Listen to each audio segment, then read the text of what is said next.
All right, so I decided to do a long overdue kind of walk around progress video of the modifications and just talk about some of the progress I've made on the Jeep so far. Maybe add in a little bit of my opinions on a couple things along the way. So yeah, let's go ahead and get into it. So it's a 2020 Jeep Gladiator Overland. It's in black, obviously. A little bit dirtier than it normally is today. It's kind of rainy out though. So but yeah, so the Overland in general, I specifically went with the Overland, and I feel like I did not settle. I know it's kind of based at like a mid-tier level in comparison to, like, I guess the Rubicon, Mojave models, but I don't really look at it that way. And I feel like the Overland is a very, very good trim for a lot of people, or it could be for a lot of people, and I'll explain why. So again, I didn't settle for it. I actually wanted an Overland. Main reason is, like, I could not justify the extra $8,000 to $9,000 right out the gates on a Rubicon, for example.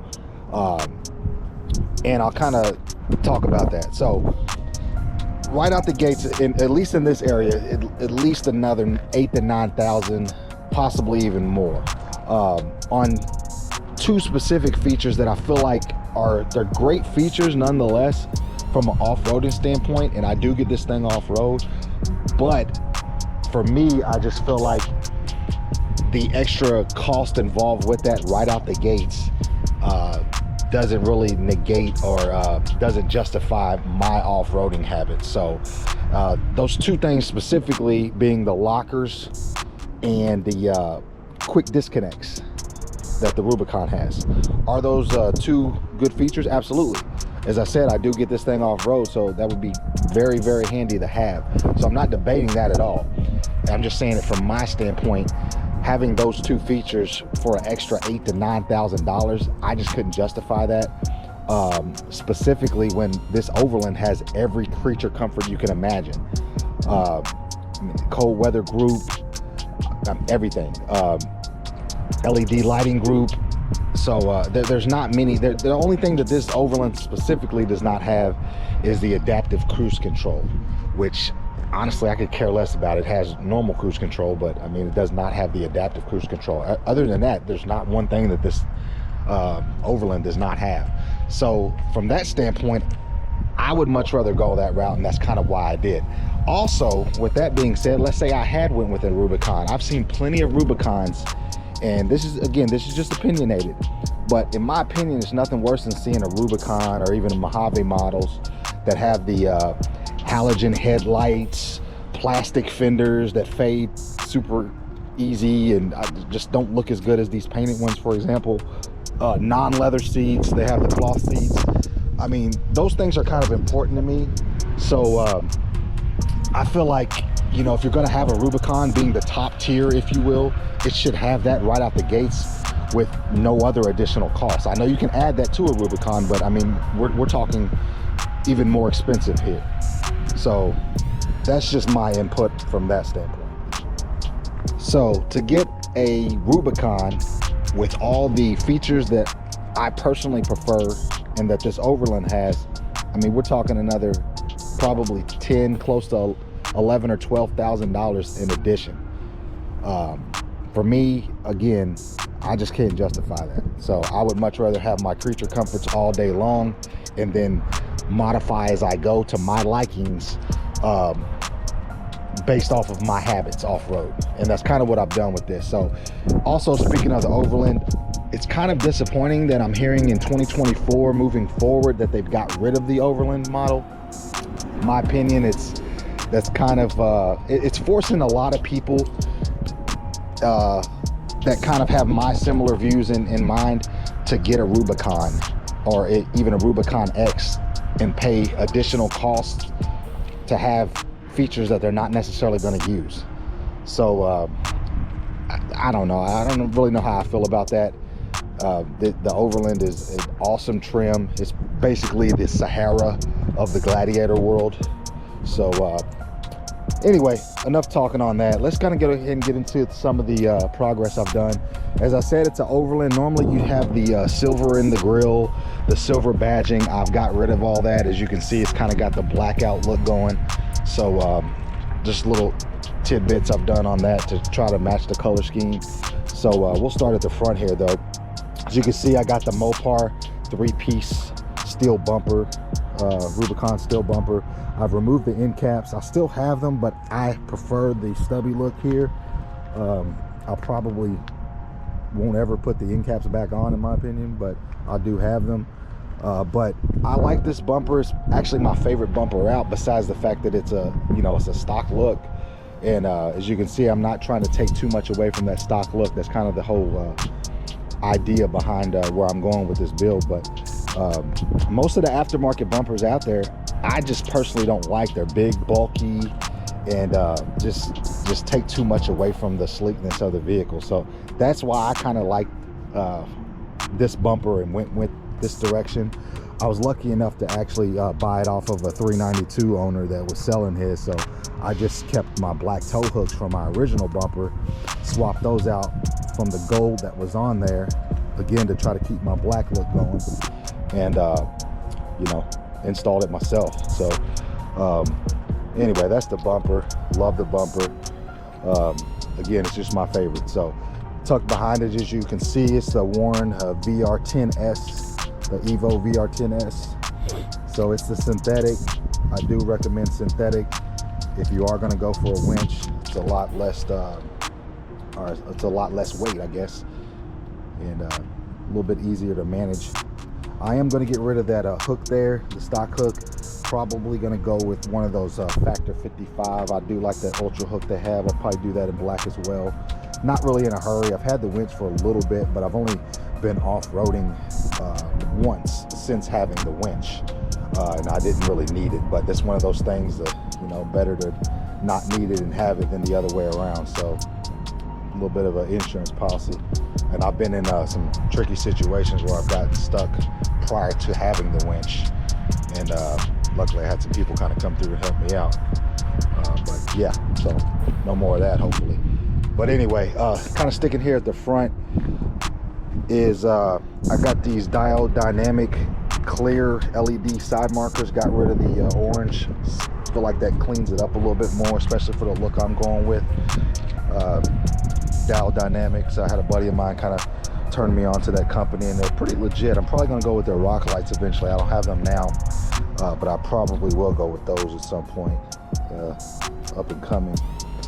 Speaking of Diode Dynamics, I have the Stage Series 3 pod lights here, and I went with the Sport Beam option. So I like them. It has a nice little backlight feature as well. The mounting brackets are not by Diode Dynamics. I think they do make their own, but those are by KC. So I like those. Not too bulky as well. So yeah, so wheels and tires. So Black Rhino Barrage 18s. Those are 18 by 9s with a 0 offset. So a little bit about these wheels. First off, they look amazing. Big fan of these wheels. A little bit backstory on it. I was actually going to go with some KMCs, the KMC Dirty Harrys. The Dirty Harrys, actually. Those got discontinued, and I was kind of pissed. I've been putting it off. I put it off for the longest, and then they discontinued the wheel, and I was pissed off. And then shortly after, these came out, which was earlier this year. And in hindsight, I'm kind of glad I did put it off, because I love these much better. And I'm actually proud to say I was probably the first in this region to have these wheels. I was definitely the first Gladiator to have these in this color. Got them in a pre-order, got them super quick. Actually, I think I even got them maybe early. But nobody had these wheels. I mean, I didn't see anything on social media. The Smitty built Gladiator had these in the sand color, which they have like a Gobi Gladiator. But I was definitely the first to have these in black, or at least to kind of showcase them anyway. So awesome wheel. Black Rhino's amazing company.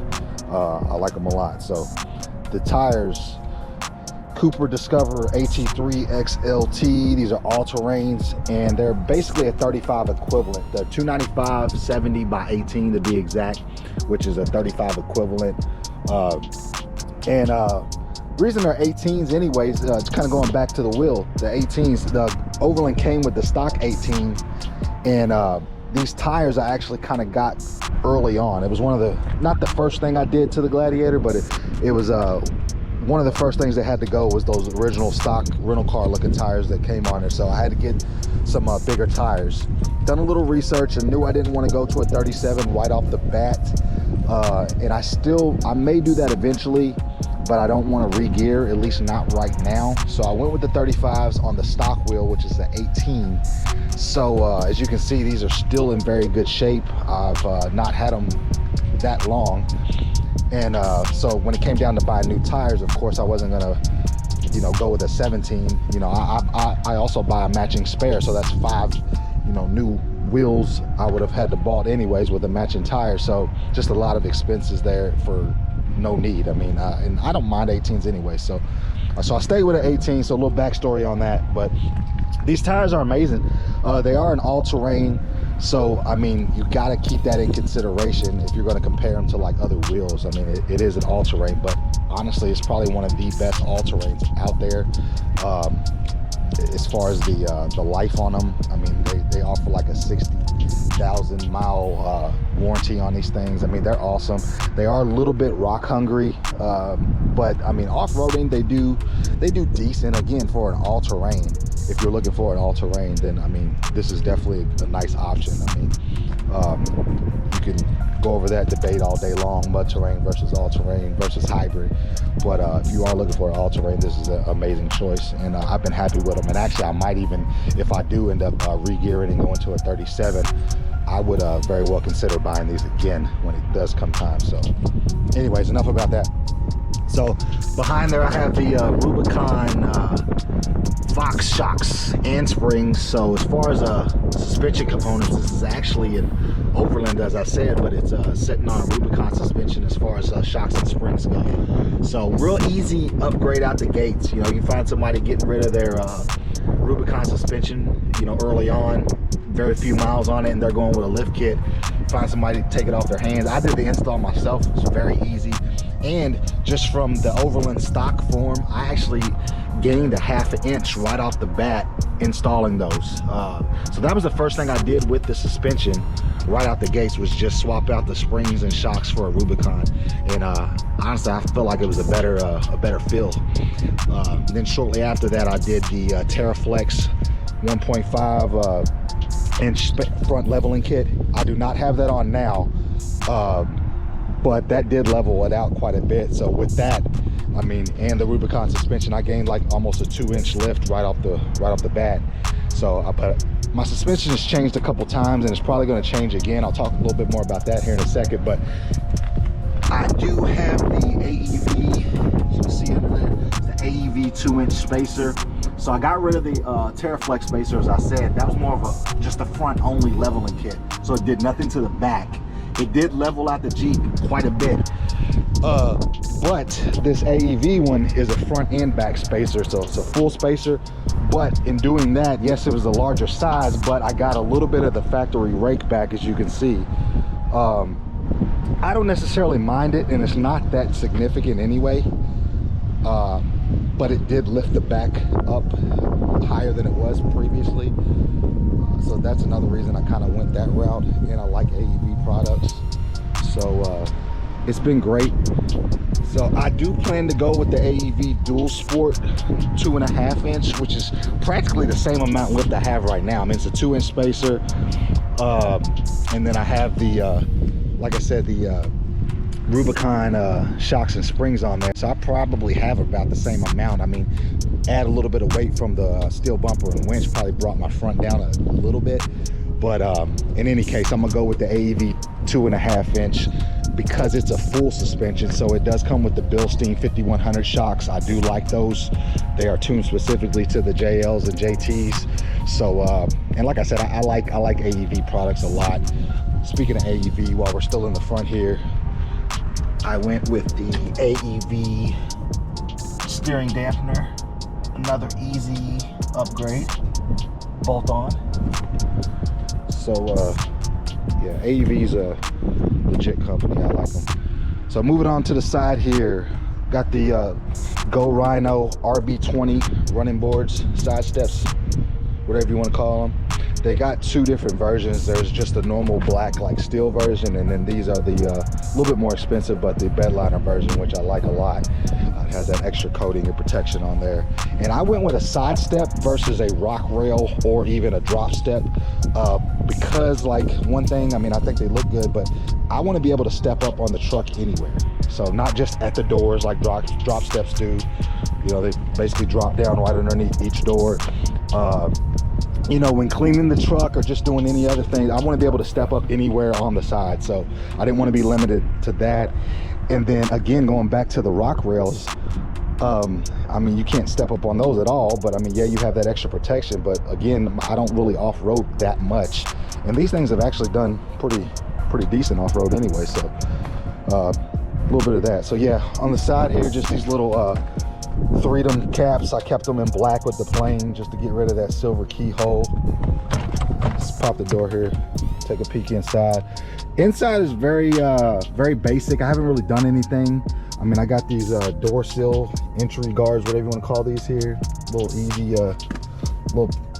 easy upgrade right there. The dirty Mopar mats right here. And then I went with the Bullet Point Mountain Solution Ruby Grid mount. Now it comes with only one of the phone mounts and then the GoPro mount. It's a full platform mount. So with that being said, I figured why not get a second one for the passenger.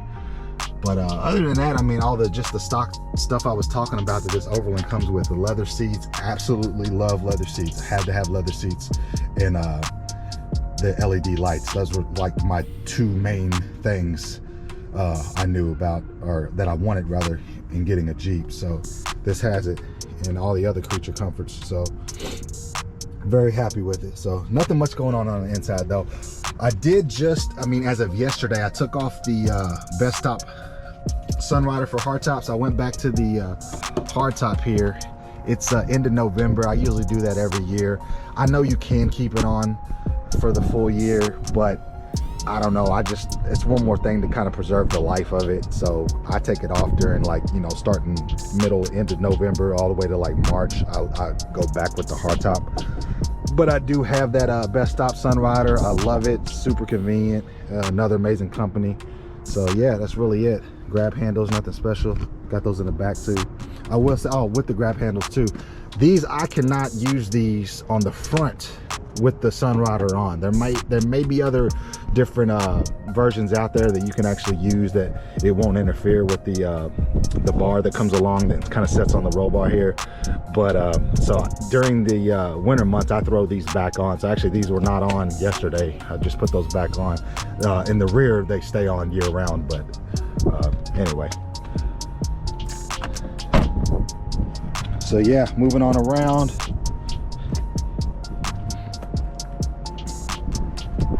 Now my absolute favorite thing on this truck is this Diamondback cover, Diamondback HD.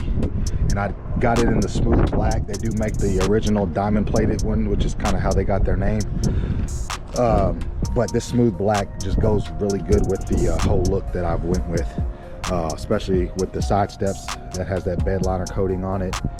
And everything kind of matches up, so that's why I went with that. You can opt for getting the anchor hooks here or not. I prefer them. I've only used them like maybe once. I've only put like some stuff on top where I needed to tie them down once, but you can go without them altogether. Or if you got the SE model, they come with 4 as opposed to the what was it, I forget how many we have. Is it 12 here? Yeah, I think there's 12. Yeah, so we got 12 on the HD model. You can get 4 on the SE model. It's basically just 1 in each corner. Or you can opt to have none at all, depending on the model. But this is the HD model. So it does come with the extra anchor hooks if you prefer those, and then the extra support beam. So I'm gonna pop this up, kind of show it. So yeah, there it is, the HD model has these double support beams on each panel, as opposed to the SE. I believe I only think it has one, so it's not rated for as much weight. In any case, I mean, this is plenty for me. So they do make this light here that I have. It's the Diamondback light. They make a bunch of little accessories, but I like the light. It is kind of short, so I got two, put them side by side so I can have light across the whole length of the bed. At nighttime, that is pretty helpful. As you can see, the bed itself is coated in the Line X, so again, keeping that nice smooth black coating feel I've kind of went with. So you can pop the other side here. Now this does latch on the front side. See, it does not go up as far as that unless you fully unlatch it, and that's more of a safety feature. If you were to pull off, say you forgot to close it, it's not going to fly all the way back. So you can latch it down, like a little latch there, and it's all operated by the springs. And then you can fully extend it all the way like the back I just did. Absolutely love this thing. It's practically bomb proof, so it keeps everything nice and dry. Stack stuff on top, whatever the case may be. I'm big on organization, as you can see, so I feel like the bed needs to be that way as well. So I went with the JCR off-road Molly panels. Got the full set, got the front there, both sides, and then just some little accessories I found helpful. So element fire extinguisher there, little rigid air compressor. It's nothing major, but like if I'm low or you know, I've aired down, went off road, I can air back up easy. First aid kit, roto packs with the packs mounts, the one recovery gear right there, Fisker's hatchet. I just keep ratchet straps and extra bungees and some other little shindigs in that bag right there. Extra tarps are always handy when getting down or underneath the vehicle instead of laying in the dirt. Mag light. And then I actually can print out all of these, so I've done all those myself. Just kind of everything that I've done with it as far as brands, printed out the logos and just stuck them underneath there. I think it looks cool. Done it all in black. So yeah, but yeah, the bed, I put a little bit into the bed. Only thing about the Diamondback 2, and for me it's fine, I'm fine with it, but speaking of the Diamondback, most of the rack systems out there will not work with them. There is one in specifically that I've looked into. I don't really need a rack system though. For me, it might, at least not right now. It's kind of overkill, so that's why I don't have it now, but I will speak on it. But the Chassis Unlimited, they have a one called the Thorax that it actually hooks to these, the anchor hooks here, and goes up. Because if you notice, this covers where most the bed rails, like, if you will, most of the rack systems attached to this some way, shape, or form on the inside, but of course that's covered up with this. So if you are considering a Diamondback and you want a rack system, roof rack, or bed rack system, that's one thing to consider. So unless you do happen to go into that Thorax system by Chassis Unlimited, so it is a decent little rack system. I may go with it eventually if I decide to go that route, but for me it's kind of overkill. And this, I mean, I like the Diamondback more, so if it comes to a rack system or the Diamondback's definitely going to come first. So just, that's something to consider if you are looking into these Diamondback covers. Just be mindful of that. While we're back here, got the 4122 hitch slider in armor black. That's helped me out a couple times off road, protecting my hitch. Banged it up a little bit at Windrock, got some wear out of it, but yeah. So that's pretty much kind of an overall quick walk around on it. A little stubby antenna right here, that's a Red Rock 4x4. So nothing special on that, but yeah. So yeah, that's pretty much it. But overall, like my whole idea and like direction with this has been to not take too much away from the stock look. I don't want to get too extreme with this. There is a lot of extreme overly built Gladiators or Jeeps in general. Jeeps being so easily customizable. I feel like a lot of people just don't know when to necessarily, I don't want to say stop, because it almost never stops, but like, I don't know, we as Jeep owners sometimes I feel like do mods just for the sake of doing them. It's like, oh, something's, you know, I can do this, let me do it, and not really considering, hey, is it right for me? Is it going to look right? Is it even practical? And then before you know it, you have some, you know, overly done, tacky looking Jeep. And I am a big opponent of keeping things simple, sleek, and practical. So that's just me, to each their own. I know that's the thing about kind of with modifying your Jeep. I mean, it kind of, in a sense, brings out your own personality. And I mean, with that being said, there's some extreme personalities out there too, so that might match some of you guys. But I'm just saying, me personally, I don't want to take too much away from the stock look, but I definitely want it to look like there's been some work done to it. And you know, everything's quality. I don't want to take any kind of cheap routes with anything as far as you know, modifying anything. But you know, that's just me, so to each their own. But again, it's just a quick little walk around, long overdue walk around, and just kind of some opinionated things.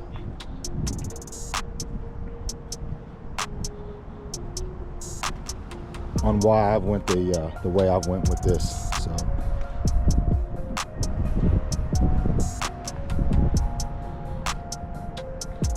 So yeah, that's pretty much it.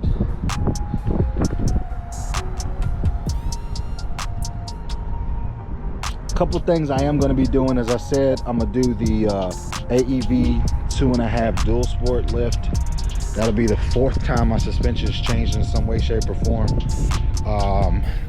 As I mentioned, I'm probably going to go with some rock lights, most likely the dial dynamics. Not really sure if I'm going to do the RGBW or the single light. I'll probably do a single light option. And then I got a 2024 grill on order. Actually, it should be in any time. It's been it was a pre-order, so I've waited a little bit, but got that coming in.